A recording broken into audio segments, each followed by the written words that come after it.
chicas.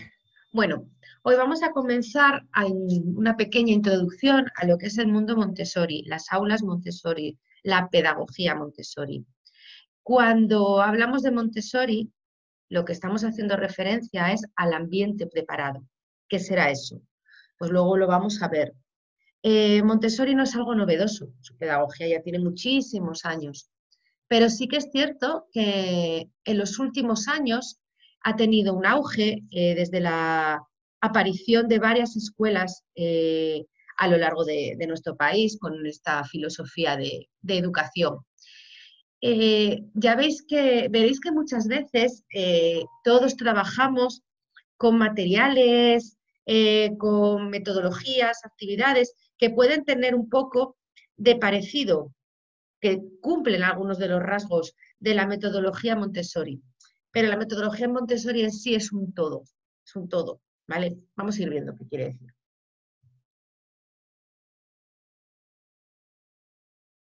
Diversidad. Cuando hablamos de Montessori, Montessori hace referencia a que el aula debe prepararse de tal manera que pueda dar respuesta a la gran diversidad del alumnado que nos encontramos. No en sí al alumnado de necesidades específicas de apoyo educativo, sino a todo el alumnado. No podemos olvidar que el alumnado tiene distintos intereses, necesidades, ritmos de aprendizaje. Y su filosofía dice que no podemos atender a la diversidad si pretendemos que todos hagan lo mismo y al mismo tiempo. Es muy respetuosa con los desarrollos del niño. Algo que muchas veces en los centros no llegamos a cumplir porque tenemos unas programaciones, unos currículum tan sumamente estructurados que nos dificultan esta pequeña diferenciación entre lo que un niño puede hacer y otro. Establecemos como unos mínimos y a partir de ahí creemos o pretendemos que todo el alumnado realice dichas actividades, dichos planteamientos. Montessori no. Montessori dice que es fundamental atender al nivel de desarrollo de cada niño y ofrecerle propuestas que él pueda llegar a hacer. El ambiente. El ambiente tiene un componente educativo, es decir, los materiales, los muebles, la disposición, debe adecuarse al desarrollo de los niños. Son espacios muy amplios, sencillos, muy luminosos, con colores básicamente neutros, como podéis comprobar, este aula en sus paredes prácticamente no tiene nada. Son colores azules, blancos, beige, cremas, que no hagan que el niño esté sobreestimulado, que se distraiga. Ella pretende que la acción que se realice con el niño sea tan concreta que le permita a él mismo no descentrarse y poder utilizar todas sus potencialidades en aquellas actividades, en aquellas tareas que esté llevando a cabo. Además, permite la libertad de movimientos, es decir, ella no establece un sitio fijo para cada niño, sino que ellos pueden moverse libremente, escoger el material, el área donde quieren trabajar. Puede ser en una mesa, en el suelo, en las sillas. Eso sí, cada vez que utilicen un material deben dejarlo guardado en su sitio correspondiente. Trabaja mucho este concepto. Esto le permite al niño el llevar a cabo, el tener una autonomía real, que los niños sean muy independientes, muy autónomos, ya que ellos son los que van a decidir qué es lo que quieren trabajar, el lugar y el momento. Nosotros les ofreceremos diferentes propuestas y ellos serán los que vayan a decidir qué es lo que quieren trabajar y en qué momento. Pero es fundamental, como veis, que el aula está súper despejada. Están las zonas donde se recogen y colocan los materiales, pero luego lo que podríamos decir que es una zona de trabajo, de movimiento, está completamente despejada. Son los muebles los que marcan las separaciones entre las áreas de trabajo que queremos llevar a cabo. El aula Montessori se divide en áreas. que, como os acabo de decir, se delimitan por estanterías, por muebles, que es donde se recogen los materiales. Encontramos distintas áreas. Dentro del área de la vida práctica, lo que vamos a encontrar son toda tipología de materiales que faciliten la autonomía del niño. No es una zona de juegos en sí, es decir, el niño no va a jugar a hacer comida, el niño no va a jugar a lavar los platos, no, el niño va a hacer esas tareas. Por ejemplo, pues en la medida de sus posibilidades, pues comenzaremos pues que el niño haga pues una macedonia o una brocheta o que trabaje con la gelatina y que luego pues vaya a lavar la taza donde ha bebido en la hora de la merienda. Es decir, no es una zona de juegos. Sí que el niño para él está jugando, no lo podemos olvidar, pero en sí no es una zona de juegos.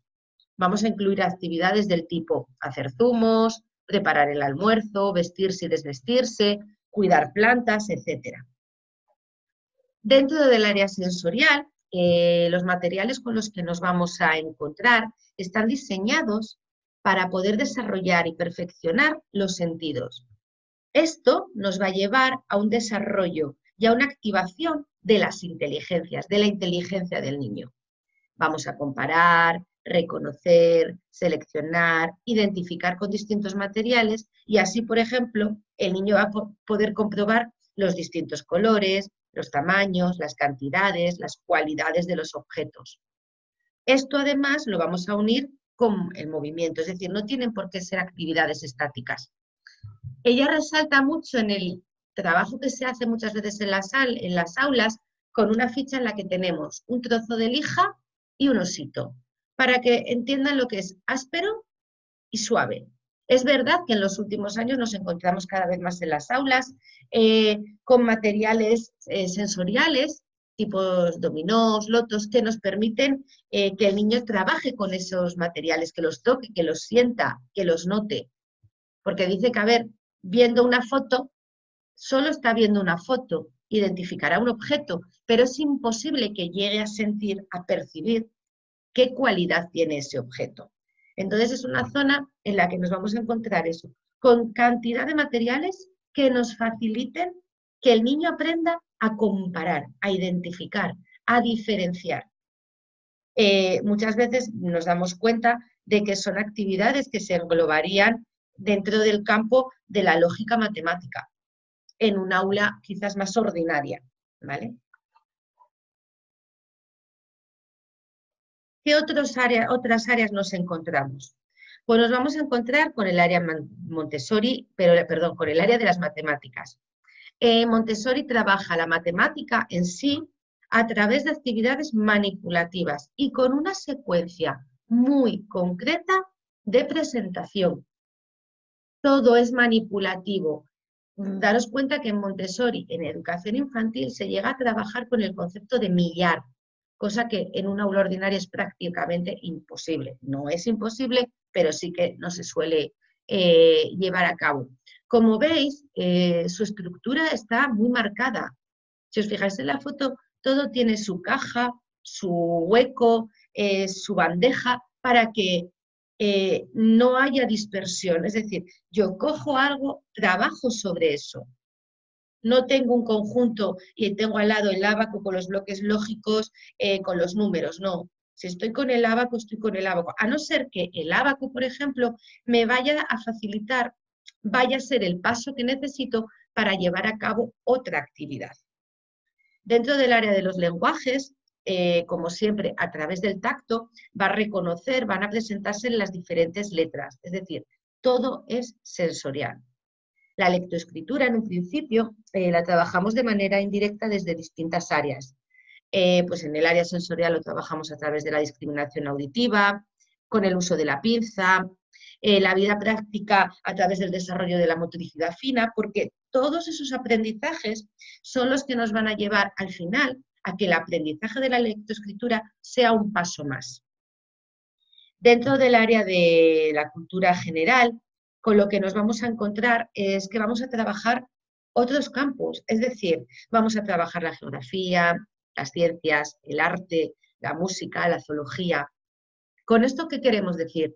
que Montessori no solo se ciñe a que los niños jueguen libremente y trabajamos las matemáticas, que es quizás uno de los conceptos, o las letras Montessori, que es quizás uno de los conceptos que todos tenemos sobre lo que es Montessori. No, Montessori abarca la enseñanza entera, abarca todas las áreas que se encuentran en el currículum.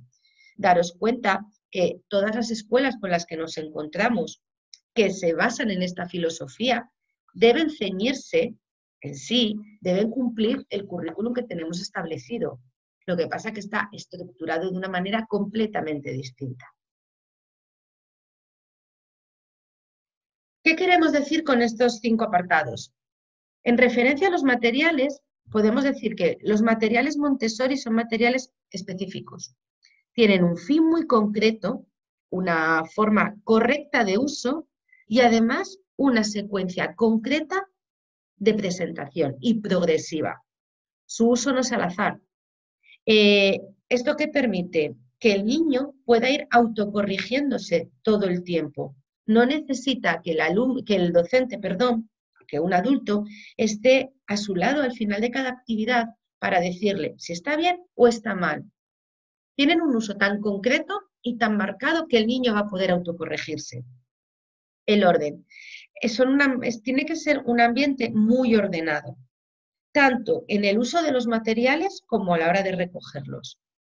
Como veíais, en el stand que tenía la parte de matemáticas, las actividades, las tareas, suelen presentarse siempre en bandejas. ¿Para qué? Para que el niño autónomamente pueda coger la bandeja con la que va a trabajar, moverse e ir al lugar concreto donde él quiere trabajar.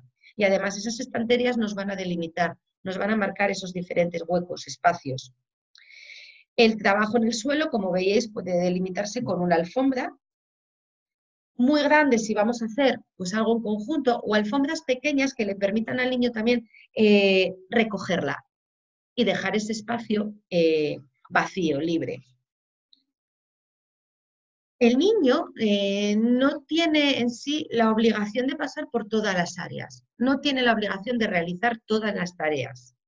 ¿Eso por qué? No por coartar su libertad, no. Ella lo hace en un sentido de que si yo impongo al niño la ejecución de una tarea, no voy a tener en cuenta sus necesidades, sus gustos, sus intereses y lo que es fundamental, o más fundamental, su ritmo de aprendizaje, su maduración. Esto lo que va a hacer es que lleguemos poco a poco a coartar su autonomía.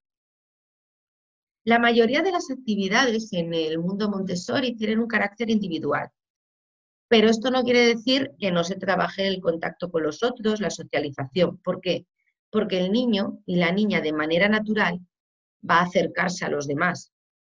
¿Cómo? Pues pidiendo ayuda, dando ayuda.